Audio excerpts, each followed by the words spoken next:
Before I go into the application and scholarship slides, I would like to update you on our current students and how they're doing under these circumstances. In you becoming perhaps a future monarch, I know that you're probably wondering how our students right now are adapting to the circumstance, as you have had to adapt quite a bit as well.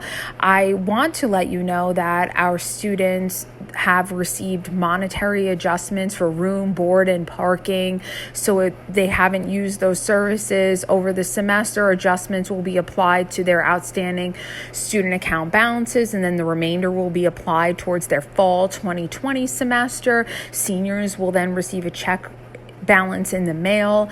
And so that was one of the policies that we put into place.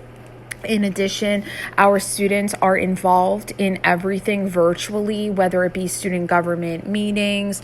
They have counseling center sessions, library sessions, free tutoring sessions, all different types of things that they can do to help their academics while at home.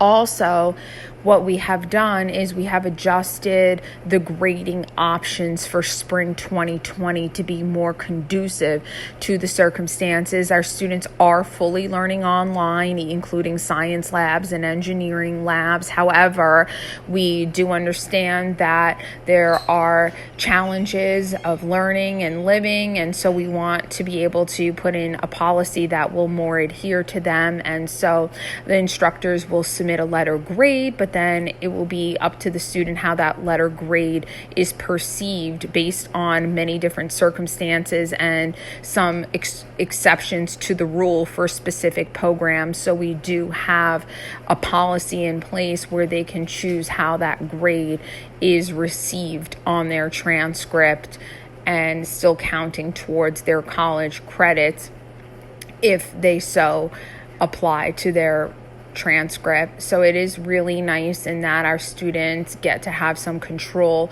over it, but it is organized control over the situation, and we've really done a great job in outlining all of the parameters that students can choose from.